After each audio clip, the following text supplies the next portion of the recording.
नमस्कार दादा. नमस्कार. मला तुमचं पूर्ण नाव, गाव, तालुका आणि जिल्हा सांगा. भाऊसाहेब बाळू भागवत. हां. कंपोस्ट जांबूत बुद्रुक सोनेमाळा राहणार सोनेमाळा आणि तालुका संगमनेर जिल्हा अहिल्यानगर. बरोबर. तर दादा आज आपण आपल्या या कांद्याच्या प्लॉटमध्ये आले बरोबर. हो. तर मला सांगा दादा, हा जो आपला कांद्याचा प्लॉट आहे हा साधारण दादा कांदा किती दिवसाचा कांदा झालेला आहे? तो 1.5 महिन्याचा झाला असेल साधारण. हा म्हणजे 1.5 महिन्याचा कांद्याचा प्लॉट आता कंप्लीट झाला आहे बरोबर. हो. तर कांदा या पिकासाठी तुम्ही यावर्षी थोडासा बदल करून आपली जी ऑर्गॅनिक कार्बनयुक्त दाणेदार खतं आहेत त्याच्यामध्ये कांदा special, Godavari, silicon, PDM potash, PROM आणि कृषी मॅक्स हे तुम्ही काय केले, ज्या पिरियडला आपण कांद्याला आंबोनीचं पाणी देतो नाही, नाही, लागवडीला टाक- म्हणजे लागवडीच्या पिरियडला टाकलेली बरोबर. तर त्या पिरियडला तुम्ही ती आपली जी ऑर्गॅनिक कार्बनयुक्त दाणेदार खतं कांदा या पिकासाठी वापरली बरोबर.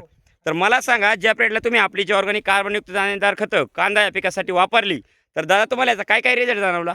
याच्यापासून आहे ना, मुळीची पण वाढ चांगली झाली हा. आणि कांद्याचा पोगर पण चांगला झाला हा आणि पातींची संख्या सुद्धा चांगली पण असं. बरोबर. आता जर दादा प्रत्यक्ष जर पाहिलं ना, खाली जर कांद्याचा जर पोगर पाहिला तर एकदम जाड पोगर आहे बरोबर आणि एकदम जबरदस्त अशी काळोखी आणि कांद्याची लूज पात नाही, पाथमध्ये कडकपणा आहे बरोबर. हां म्हणजे आता प्रत्यक्ष जर पाहिलं तर आता याच्या खाली जर झूम करून पाहिलं तर इकडं खाली तुमचा तो कांद्याचाच प्लॉट आहे बरोबर.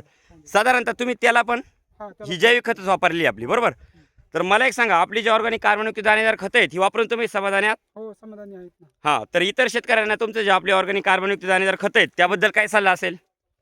अनेक शेतकऱ्यांनी ना ही खतं वापरावी असं माझं मत आहे. असं. हां बरोबर कारण कसं आहे आपल्याला आहे ना, बरोबर. हं. गळीत निघण्याला महत्व आहे. बरोबर. गळीत निघण्याला महत्व आणि महत्वाचं काय आहे का, हे कमी खर्चात जास्त उत्पादन आणि महत्वाचं काय, तुमच्या जमिनीचा जो पोत आहे हा ऑर्गॅनिक खताने बिघडत नाही म्हणजे जमिनीला कडकपणा येणं किंवा मग बाकीचा जो प्रकार आहे तो घडत नाही दादा बरोबर. जमीन भुसभुशीत ठेवतो. हा म्हणजे पूर्ण माती, कारण याच्या सेंद्रिय कर्ब असल्यामुळे काय होतं, तुमची जमीन पूर्ण भुसभुशीत राहते, जमिनीला कडकपणा येत नाही आणि ज्या पिरियडला कडकपणा नसतो, माती भुसभुशीत असते, त्यावेळेस पांढरी मुळी चांगल्या प्रमाणात वाढते आणि साईज पण चांगली होते बरोबर. तर मला एक सांगा, आपली जी ऑर्गॅनिक कार्बनयुक्त दाणेदार खतं आहेत ही वापरून तुम्ही समाधानी आहात? हो, समाधानी आहे. धन्यवाद तुम्ही दिलेल्या माहितीबद्दल. धन्यवाद.